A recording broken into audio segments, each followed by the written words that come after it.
Bonjour Gilles, Bonjour. je suis ravi que tu nous accueilles chez toi. On se connaît depuis pas mal d'années, on s'est vu il y a une dizaine d'années pratiquement. Et à l'époque, j'avais croisé le pionnier de la spiruline en France. C'est un peu ça, c'est un peu comme ça qu'on te présente. Est-ce que tu peux m'expliquer un petit peu quel a été ton parcours? Ça fait plus de 25 ans que tu travailles sur la spiruline. J'arrive maintenant à 28 ans. J'ai découvert la spiruline à travers Ripley Fox qui habite dans la région, là, un Américain qui s'est installé pour cultiver de la spiruline à des fins humanitaires. Et après, j'ai dédié toute ma vie à la spiruline, dans un premier temps aux aspects humanitaires. J'ai écrit un livre. Et puis maintenant, je me dédie beaucoup à la recherche et développement sur la culture biologique. Et effectivement, je commence à donner des formations et être un peu connu dans le milieu, quoi, on va dire. Oui, ce livre d'ailleurs que je présenterai dans la vidéo, ce livre il a été à la base d'énormément, c'était la culture familiale de spiruline. C'était vraiment dans une approche familiale, petites unités de production de spiruline autonome. Oui, tout à fait. C'est ça le but. Il a été fait il y a maintenant une quinzaine d'années, ce livre. Et il reste un livre de référence dans le domaine de la culture familiale, avec de différentes alternatives pour pouvoir cultiver de façon plus ou moins écologique ou en totale autonomie si on le désire, quoi. Et donc là, je suis chez toi aussi parce que tu t'es lancé dans un nouveau projet. Je sais que tu es un chercheur, t'es pas dans l'optique production absolue. Toi, tu es plutôt un chercheur, c'est ça, si j'ai bien compris?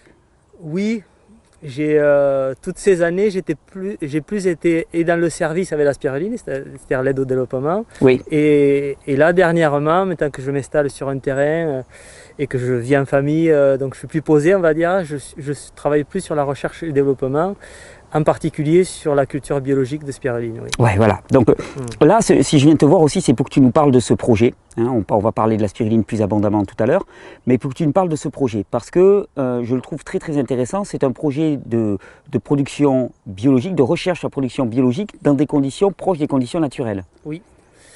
C'est vrai que je voulais mettre en valeur mon expérience de terrain, qui est je pense, des expériences les plus importantes dans le domaine de l'étude des lacs naturels, quoi. J'ai étudié pendant plus de 15 ans de par le monde, en Amérique du Sud, en Afrique et aussi dernièrement en Camargue, la spiruline dans son milieu naturel. Oui. Et de ces observations-là, effectivement, j'ai l'intention de mettre en valeur ce qu'est la spiruline réellement dans la nature, quel est son écosystème, essayer de le reproduire mieux pour faire une culture biologique naturelle, inspirée de la vraie nature de la spiruline et de ses réels besoins, et non pas uniquement de projection de ce qu'on pense être bien pour la spiruline et pour sa culture, quoi.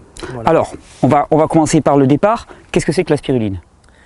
Alors, il y a beaucoup de gens qui connaissent ce nom, mais qu'est-ce que c'est exactement que la spiruline? Bon, c'est une microalgue qui est considérée comme un aliment santé, qui a des vertus assez incroyables de par sa composition déjà. Hein.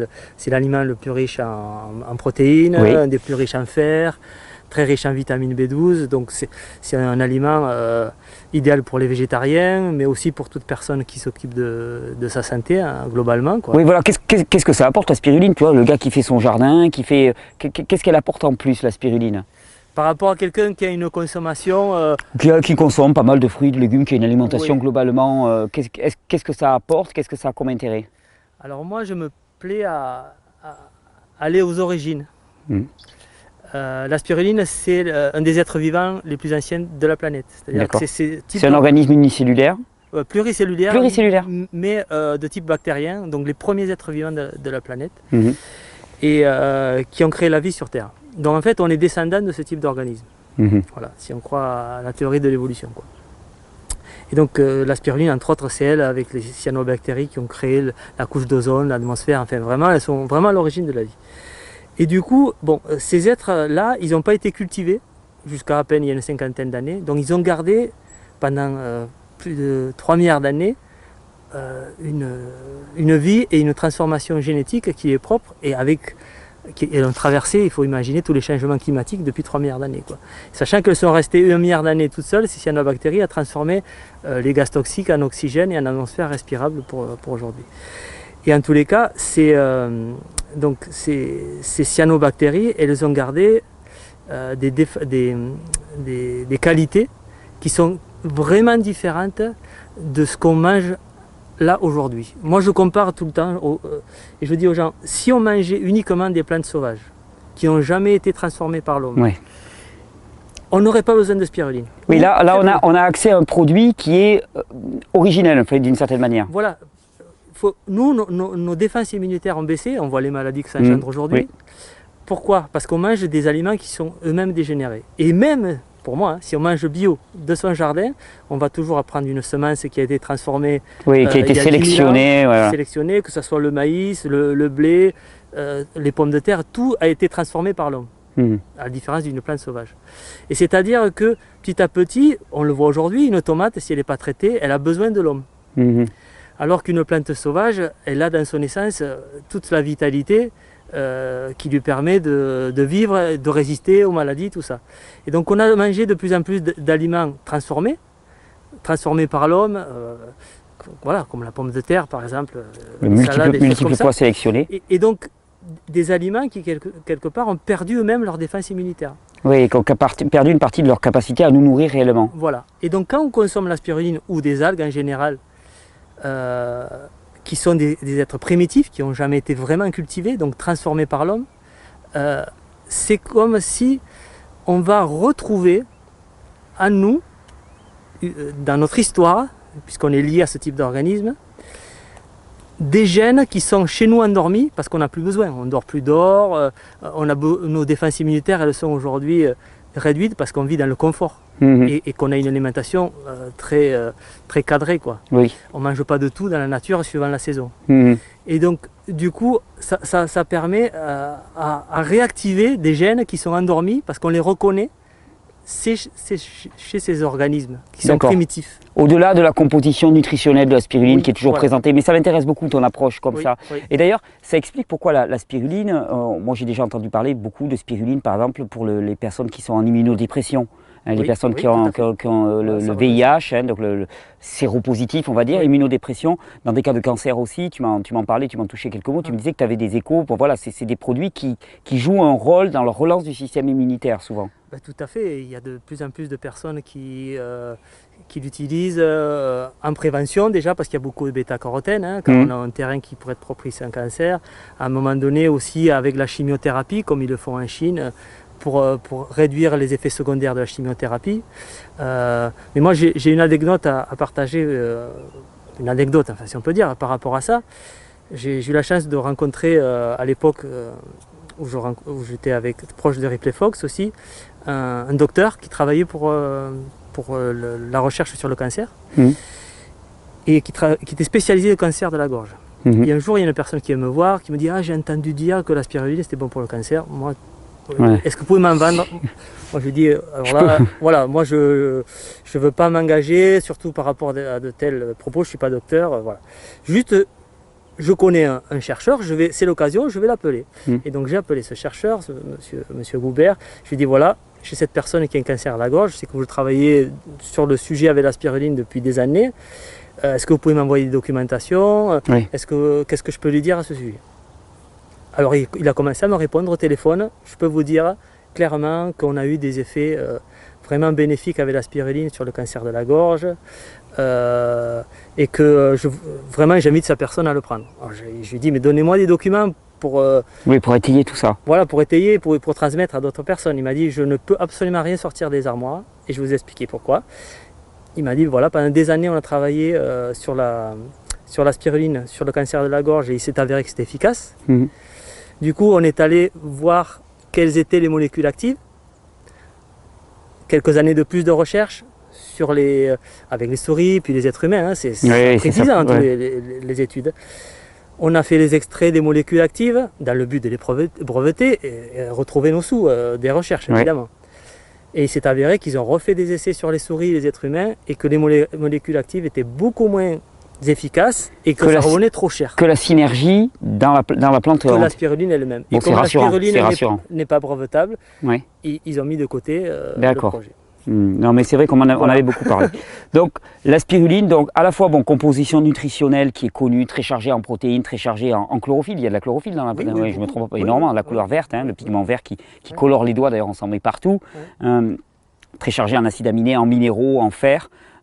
hautement biodisponible, hautement assimilable. Oui. Cette nature de plante originelle aussi, donc il y a une vertu très forte. Alors, dis-moi, la spiruline, on en trouve. On en trouve relativement facilement dans les biocopes et choses comme ça. Quel est le problème avec la spiruline actuelle? Tu me parlais de traitement des eaux, tu me parlais de modes de culture qui sont pour toi pas adéquats. Et ton projet, c'est d'aller développer un modèle permaculturel de production de la spiruline. Oui, tout à fait. Bah déjà, j'ai participé avec le bureau d'études IES à une grande étape déjà on va dire dans l'histoire de la spiruline. C'est le fait de produire une spiruline selon un cahier des charges d'agriculture biologique qui a été labellisé par EcoCert. Donc on est arrivé à produire avec de la matière organique. Mais pour moi, c'était pas une fin en soi parce que la spiruline, dans la nature, elle a un fonctionnement qui est très particulier. Explique-nous ça. Dans la nature, la spiruline, en fait, elle n'a pas de contact avec la matière organique directement. Comme je vous ai dit, c'est un être primordial et ces êtres primordiaux, ils n'étaient pas en contact avec la matière organique. C'était avec du minéral. C'était avec du minéral. Voilà, oui. Donc ce sont des lacs minéraux. On en trouve au Kenya, en Tanzanie encore aujourd'hui. C'est des lacs où l'eau est toujours claire et très minéralisée. Du coup, la spiruline, suivant le cahier des charges bio, on doit l'y mettre la matière organique et ça ne marche pas. On a essayé pendant des années, ça ne marche pas, mis à part... Ça marche, ou alors ça marche mal, ah oui, mis à part avec l'urine. Mis à part avec l'urine humaine, mais là, souvent dans des conditions de culture pour l'autonomie. Oui. Voilà. Oui, tu me disais hors caméra que bon, l'urine, tu savais que ça marchait. Maintenant, il s'agissait de développer un modèle qui soit plus adéquat pour la production en plus grande quantité. Voilà, et surtout pour que les producteurs lambda, aujourd'hui en France, puissent s'inspirer de nos travaux, de mes travaux, pour ensuite appliquer ces informations à leur propre culture et qu'ils puissent eux aussi proposer de la spiruline biologique, mais selon le mode de la permaculture. Donc, alors, quelle est la différence entre une culture biologique et avec un mode permaculturel? C'est que bon, le biologique, déjà, il fallait résoudre le problème de cultiver avec un azote de résine organique sans lui en apporter de trop. Oui. C'est ce qu'on est arrivé à faire avec IES, avec des systèmes d'extraction d'azote. Bon, ça marche et c'est ce qu'on veut expérimenter ici. Mais là, c'était encore une étape plus loin, c'est-à-dire faire du bio, mais avec une cohérence qui est celle de reproduire un écosystème. Oui, reproduire les conditions normales de pousse de la spiruline. Parce que ça ne m'intéressait pas de faire du bio hors sol. Parce que pourquoi ça ne m'intéressait pas de faire du bio hors sol? Parce que voilà, cultiver sur une bâche, juste sur une bâche, sans prendre en compte que dans le milieu naturel, ce que de mes observations, la nourriture vient du sol et pas de l'eau, c'était incohérent. Tu veux dire que oui, dans le contexte actuel, c'est vrai que moi j'ai toujours vu des bassins de spiruline qui sont très peu profonds, oui, et on nourrit l'eau.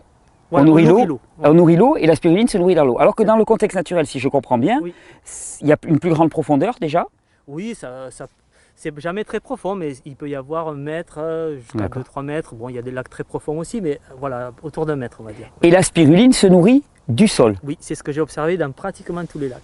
Et alors, dis-moi, quand on nourrit l'eau, quand on reste dans un modèle classique, quand oui, on nourrit l'eau, j'ai toujours entendu parler de problèmes de traitement de l'eau. C'est-à-dire que l'eau, au bout d'un moment, la spiruline meurt, oui, et cette eau-là, il faut la traiter, et souvent, elle est mal traitée. Et ça crée une pollution en aval qui est assez importante, si je comprends bien. Déjà, pour éviter ces surcharges du milieu, ça fait quelques années que je donne des formations auprès des producteurs. La Fédération des spirulines de France, de temps en temps aussi, m'appelle pour intervenir, pour que les producteurs actuellement utilisent beaucoup moins d'intrants et du coup, qu'ils économisent en intrants, mais en même temps qu'ils économisent la charge de leur eau, sachant en réduisant sa composition en minéraux et du coup en évitant le besoin d'épurer trop souvent son bassin. Trop souvent, parce que du coup il fallait faire des purges régulièrement. Donc la culture raisonnée déjà était une première étape.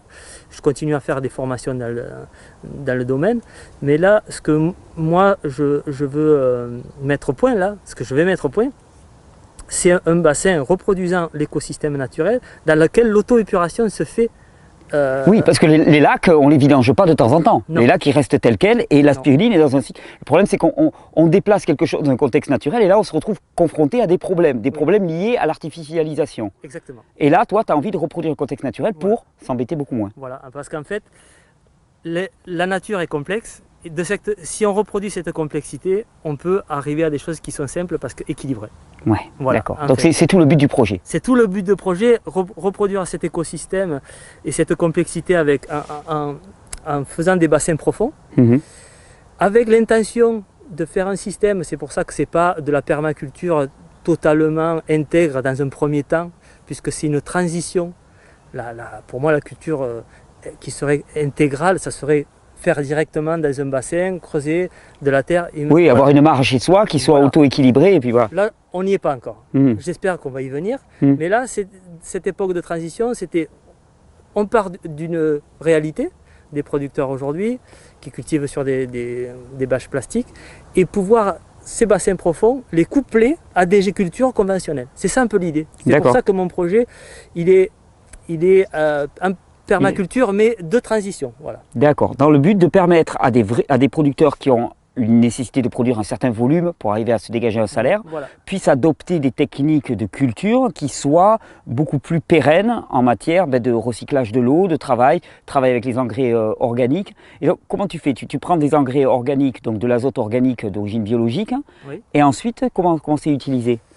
Là, déjà, pour expliquer, pour le substrat, ça va être reproduire ce qui a été observé. Là on est allé faire plusieurs prélèvements, donc j'ai découvert de la spiruline en Camargue. La spiruline naturelle en Camargue? Oui, j'étais le premier à découvrir la spiruline en Europe. D'accord. Et donc grâce à ça, j'ai un lac pas très loin, je vais très souvent faire des prélèvements. Donc j'étudie le substrat là-bas. On a découvert, ça fait pas longtemps, un lac en Andalousie, donc j'ai été il y a quelques temps faire des prélèvements et j'ai découvert un lac avec l'association Univers la Vie à Layoun, au Sahara occidental, où aussi j'ai fait des prélèvements. Et tous, bon, je vois que c'est un complexe argilo-humique en fait. Il y a de l'argile, il y a du sable et de la matière organique, donc je veux reproduire ça au fond du bassin. Et qu'est-ce qui va se passer dans le bassin? Dès qu'il y aura de la mortalité de la spiruline, comme dans la nature, quand les feuilles tombent, c'est facile à comparer. Il faut regarder en ville, les feuilles qui tombent sur le sol, ça fait sale. Ça pourrit. Ça pourrit, ça fait sale. Voilà, on va dire que c'est une question de salissure. Le même arbre, il tombe ses feuilles sur la terre. C'est recyclé. C'est recyclé. Ah, excellent. Le parallèle est très bon. Ça me parle beaucoup. Mais pour la spiruline, ça va être pareil. La spiruline va mourir. Si elle meurt sur une bâche, ça crée une saleté de l'eau, ça crée des micro-organismes qui vont arriver. Il faut parfois purger, il faut parfois épurer de façon radicale, ça prend beaucoup d'énergie. Là, la spiruline meurt, comme dans la nature. Elle va au fond, le complexe argilo-humique transforme la matière sans salir l'eau qui reste transparente, alors qu'elle a l'habitude de se salisser. Et en même temps, ça crée une réserve de nourriture, comme l'arbre, de ses feuilles vient sa nourriture. D'accord, donc c'est un système qui va d'une certaine manière s'auto-alimenter. Voilà, c'est ça l'essence même du projet. C'est excellent. D'où l'idée de culture, de permaculture de spiruline. Voilà. Alors si je me suis permis aussi de faire cette vidéo maintenant, c'est parce que pour ce projet, tu as besoin de soutien. Oui, tout à fait. Donc tu as lancé ce qu'on appelle un crowdfunding. Oui. On mettra le lien en bas de la vidéo ou dans la description de la vidéo. Ouais. Donc l'idée, c'est que des gens donnent de l'argent pour financer ce projet de recherche de manière à amener ces développements futurs pour la spiruline. C'est ça. C'est ça, c'est un financement participatif, en parlant des Français, qui est sur Ulule actuellement. Oui. On tape Spirulina Solutions, on peut le trouver sur Ulule. Et voilà, donc le projet, c'était important pour moi, qui travaille au service de la spiruline depuis des années, de ne pas passer par un crédit, parce qu'on ne peut pas faire de la recherche si on fait un crédit. Donc c'était passer par la solidarité. Oui, dire aux gens maintenant, mais ça c'est, tu sais, hier soir j'ai donné une conférence à Lyon, et c'était exactement mon propos, c'est de dire, attendez, il y a un moment où il va falloir arrêter d'être spectateur. Oui, si on veut, il va falloir que chacun rentre dans la connaissance, rentre dans l'investissement humain. Notre argent, c'est notre capacité à voter aussi. Qu'est-ce qu'on fait de notre argent? Dans quel sens on le dirige? Qu'est-ce qu'on veut financer? Qu'est-ce qu'on veut promouvoir? Et il y a un moment où il faut s'engager, lever les manches et s'engager. Voilà. Parce que aussi bien les producteurs de spiruline qui veulent que leur pratique évolue vers ce genre de culture, là ils ont l'opportunité de participer. Donc là au départ c'est tourné vers les producteurs. Mais les producteurs sont aussi beaucoup poussés par les consommateurs de spiruline qui depuis des années demandent de la spiruline biologique. Et du coup, à travers ce crowdfunding, les consommateurs de spiruline, ils peuvent participer à ce qu'il y ait non seulement de la spiruline biologique, mais en plus qui a une cohérence, parce que c'est pas juste avoir une étiquette sur un paquet. Oui, parce que faire de la spiruline biologique puis rejeter des eaux extrêmement polluées derrière, ça va jamais être contrôlé, elle sera biologique, mais en même temps pour l'écosystème c'est extrêmement polluant. Il s'agit d'avoir une cohérence globale du projet. Et ça c'est souvent malheureusement ce qui manque parfois à l'approche biologique, c'est qu'on s'intéresse, moi j'ai été boulanger pendant une longue période, on s'intéresse à la qualité des ingrédients pour la personne qui va consommer, par contre on ne s'intéresse pas du tout à ce qui se passe à la périphérie. Là c'est vraiment d'avoir un projet global qui respecte l'écosystème. Tout à fait, qui respecte l'écosystème à la base. C'est-à-dire pour moi, l'important n'était pas de projeter la spiruline biologique comme nous on le pense, mais penser à travers la spiruline, de quels sont ses réels besoins. Et donc voilà, le bio c'est le vivant. Des fois on oublie quoi, parce qu'on a tendance à se rassurer en achetant du bio, mais derrière, s'il n'y a pas un écosystème vivant qui se reproduit, c'est pour ça que le terme permaculture revient aujourd'hui. Oui, je le trouve puissant. Au-dessus du bio, parce que ça tourne derrière une cohérence, parce que bon, ici c'est un projet en permaculture qui va englober. Plus tard, ça va être produire les fientes de poule qui vont me produire l'azote, qui va me permettre de produire ma spiruline. Voilà, ça va être intégré tout ça. Donc pour l'instant, je ne demande pas un financement pour l'ensemble du projet, évidemment. C'est uniquement pour déjà arriver à cette première étape qui est de faire des bassins profonds qui reproduisent un écosystème tout en ayant productivité et qualité égale, voire meilleure que ce qui est fait actuellement. C'est ça aussi, il faut que ça soit comparatif. Donc je vais faire un bassin conventionnel et à côté un bassin qui sera lié au bassin profond. Et je verrai bien quand il y a de la mortalité spiruline, comment ça se passe, la pérennité de la nourriture, voilà, tous les aspects d'une culture, quoi. Donc c'est de la recherche et développement. Donc on va pouvoir la suivre, cette recherche et développement. On va pouvoir venir te revoir, surtout que tu n'es pas très loin, et suivre un petit peu l'expérience en cours. Tu vas le faire dans une serre là, que tu as installée chez toi, que je vais montrer en vidéo. Et donc le projet, on va pouvoir le suivre. On pourra voir un petit peu ce qui se passe, expérimentation. Et donc, bon, d'après ce que tu m'as dit, tu as l'air assez sûr de toi, et je sais que ça paraît cohérent, permettre finalement un processus de production de la spiruline intégré, qui ne génère pas une pollution en aval, qui soit quasi ingérable et en tout cas qui sera vraiment dans un projet global. Ça c'est un aspect important, hein. C'est le fait de recyclage, on va dire, mais c'est pas l'unique, c'est-à-dire c'est la réserve de nourriture. C'est-à-dire que dans nos cultures, s'il y a trop de nourriture, c'est un problème, s'il n'y en a pas assez, c'est un problème. C'est comme la culture hydroponique. Oui, tu es toujours obligé d'alimenter. Là, elle peut se nourrir elle-même. Là, il y aura un complexe argilo-humique comme dans un jardin. Et la spiruline, ça ne vient pas l'idée de faire de la culture hydroponique. Des arbres ou des... Voilà, parce qu'il y a un équilibre et la nourriture elle vient au fur et à mesure des besoins. Donc voilà, c'est déjà cet équilibre et cet apport de la nourriture au fur et à mesure des besoins. Donc c'est recréer le complexe argilo-humique, ça c'est très important. Donc, autre chose très importante, c'est à travers ces bassins profonds, toute la culture, la nuit, va se retrouver dans ces bassins, où elle va se régénérer.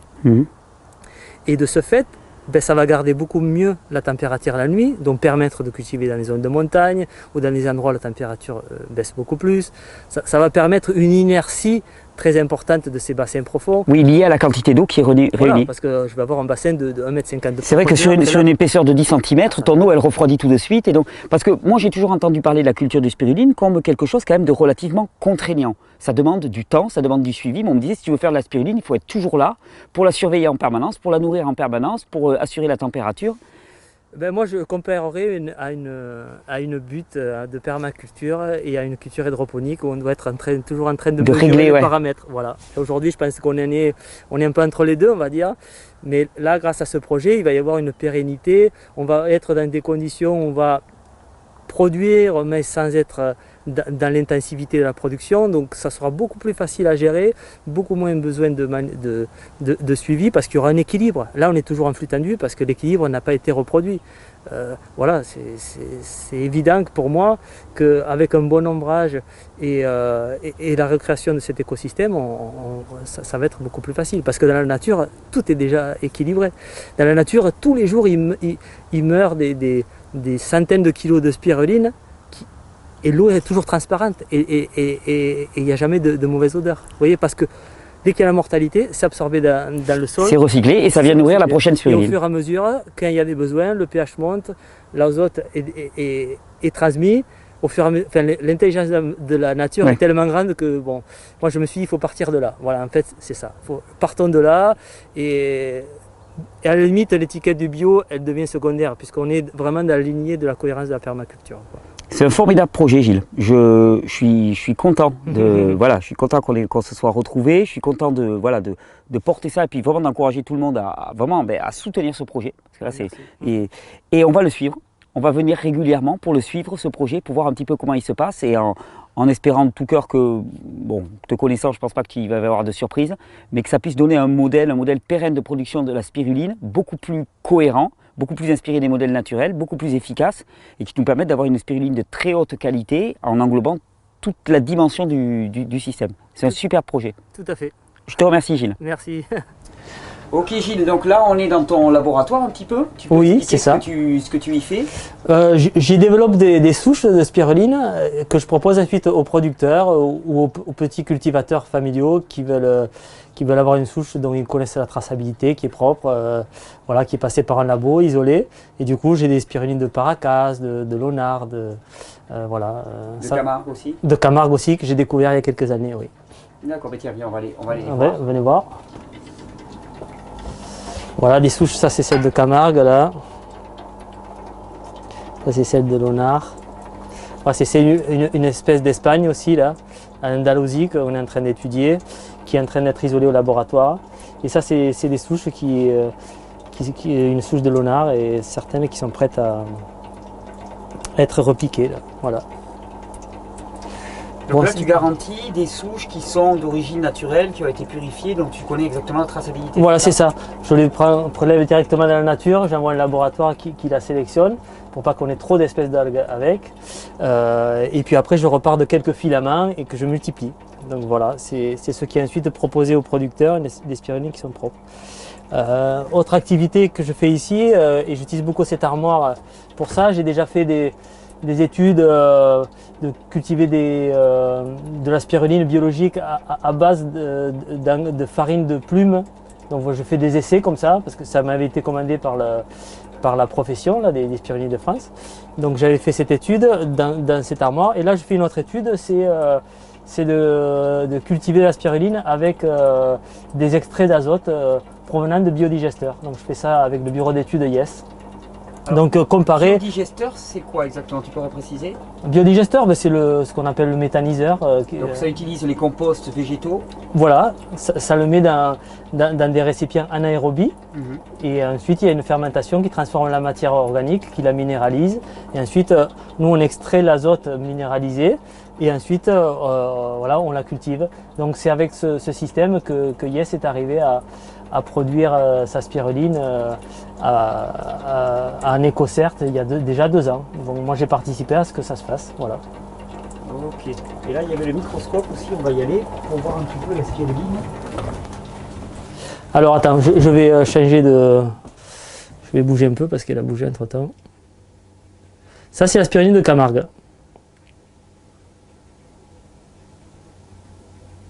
Voilà, cette fameuse forme de la spiruline assez extraordinaire et qui est reconnaissable entre toutes. Donc ça c'est de la camarguaise. Oui. Que j'ai prélevé en 2015 là et qui est actuellement au laboratoire pour être isolée. Et je vais reproposer aux producteurs cette spiruline isolée quoi. Il y a des différences entre les natures de spiruline? Je veux dire, tu parles de camarguaise, tu parles de... Il manque d'études à ce sujet. Vraiment, je dirais qu'il y a des différences de comportement, ça c'est sûr. Il y en a qui sont plus ou moins adaptés à des conditions de froid, de chaud, de pH.